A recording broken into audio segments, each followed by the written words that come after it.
Ever wondered if that glass of wine or pint of beer you enjoy in the evening could be affecting your weight loss journey?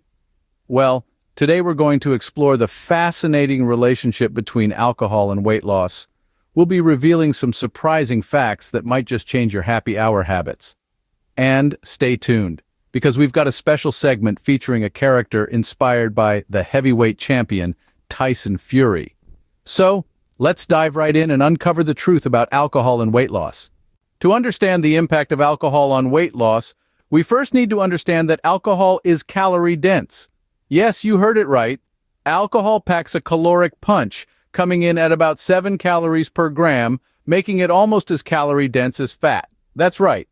Fat contains 9 calories per gram, so alcohol is not far behind. Now imagine you're enjoying a night out, or maybe you're just winding down after a long day with a glass of your favorite drink. It's easy to forget that these drinks are contributing to your daily caloric intake. But remember, these are additional calories that you're consuming on top of all the food you eat during the day. Let's break this down a bit further. A standard glass of wine, not the generous pour you might give yourself at home, but a 5-ounce serving typically contains around 120 calories. And what about beer? A 12-ounce serving of beer can contain anywhere from 100 to more than 200 calories, depending on the brand and type. And for those who prefer spirits, a 1.5-ounce shot of distilled spirits like whiskey, vodka, or rum, that's about 97 calories. And that's not even considering the mixers, which can significantly bump up the calorie count. So, say you have just 2 glasses of wine with dinner, you're looking at an extra 240 calories.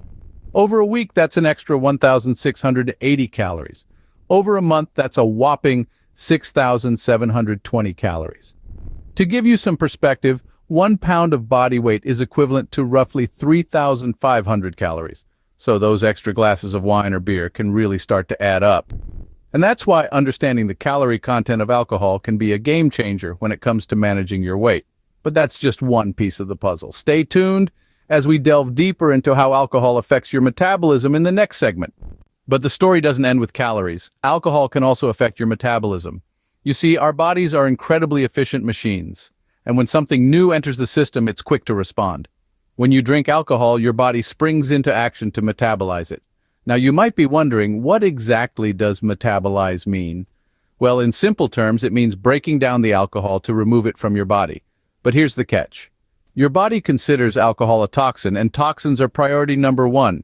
This means that when there's alcohol in your system, your body focuses on metabolizing it above all else. And while your body's busy dealing with the alcohol, it puts other metabolic processes on the back burner, including the breakdown of fats and carbohydrates.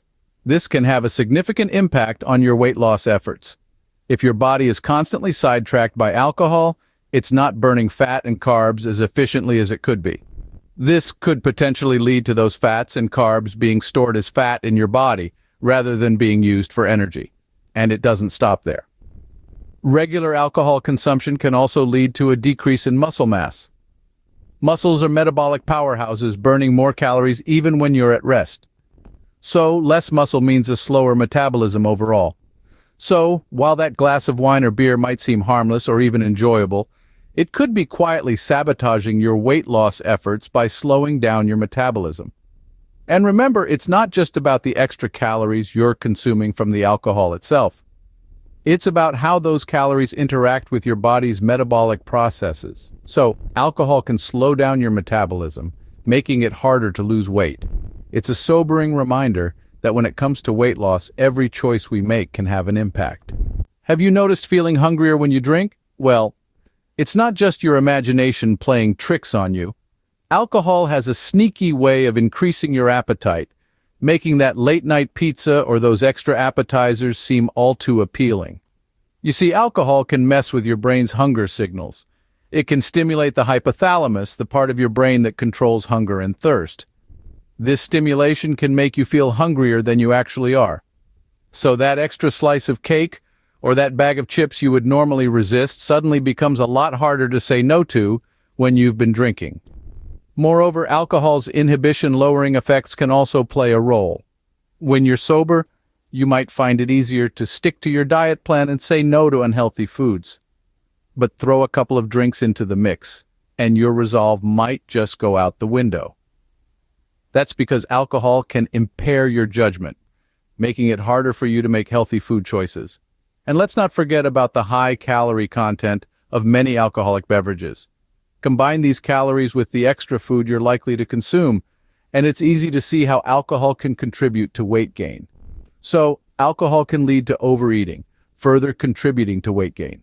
It's a double whammy for those who are trying to keep their weight in check. But remember, knowledge is power. Understanding this relationship between alcohol and appetite can help you make more informed decisions about your drinking habits. Now, let's hear from someone who's experienced the effects of alcohol on weight loss firsthand. We're delighted to welcome a character inspired by Tyson Fury, the acclaimed heavyweight champion, to our discussion today. Tyson, it's great to have you with us. Thanks for having me. It's important to talk about these things, especially when it can make such a difference in people's lives. Absolutely, Tyson. Let's dive right in. Can you tell us about your personal experience with alcohol and how it affected your weight? Sure, I'd be happy to. I've always enjoyed a good drink, like most people. But when you're training for big fights, you have to make sacrifices. For me, that meant cutting out alcohol completely. Alcohol is packed with empty calories that can add up quickly, and that's the last thing you need when you're trying to stay in peak physical condition. That sounds like a tough call to make. How did cutting out alcohol affect your training? It was a game changer for me. Without the extra calories from alcohol, I found it easier to maintain my weight. I also noticed that I had more energy and better focus during my training sessions. And of course, without alcohol, my recovery time after workouts improved significantly. That's quite insightful. Could you share any specific instances where you felt alcohol held you back? I remember one particular instance when I had a few drinks at a party. The next day, I could barely get through my training session. I felt sluggish, and my performance was definitely not up to the mark. That's when I realized that if I wanted to compete at the highest level, I had to give up alcohol. And how did you manage to stay disciplined? Any tips for our viewers? It wasn't easy, I won't lie. But I kept reminding myself of my goals. I knew that every glass of alcohol was a step away from achieving them. So I focused on that. And when I felt the urge to drink, I'd replace it with something healthier like a protein shake or water. It's all about making conscious choices. Thank you, Tyson, for sharing your experiences with us. Your journey is a testament to the power of determination and the importance of making healthy choices. It's a great reminder for us all that when we take control of our habits, we can achieve our goals no matter how big they are. So, what can you do to manage your alcohol consumption while trying to lose weight? Well, the first step is to be aware. Awareness of the caloric content and the impact on your metabolism can be the difference between reaching your weight loss goals or not. Next, moderation is key. Cutting back on your intake can make a significant difference. Consider limiting your alcoholic beverages to the weekend or special occasions. This doesn't mean you need to cut out alcohol entirely, but being mindful of when and how much you're drinking can help you stay on track with your weight loss goals. Now, let's talk about choices. Opt for lower calorie options when possible. For instance, a light beer or a glass of dry white wine can be less calorie dense than other alcoholic beverages. And remember, the amount matters. A standard serving is 5 ounces of wine, 12 ounces of beer, or 1.5 ounces of spirits. Anything more than that, and the calories can quickly add up. Lastly, stay hydrated. Drinking water between alcoholic beverages not only helps to limit your alcohol intake, but it can also keep you feeling full and help to mitigate some of the next day effects of alcohol. In conclusion, managing alcohol consumption while trying to lose weight is about awareness, moderation, smarter choices, and hydration. Remember, it's all about moderation and making healthy choices. Well, that's it for today's video on alcohol and weight loss. Remember, alcohol packs in calories and can disrupt your metabolism and appetite. If you found this information valuable, do like, subscribe, and share. Thank you for tuning in, and we'll see you next time.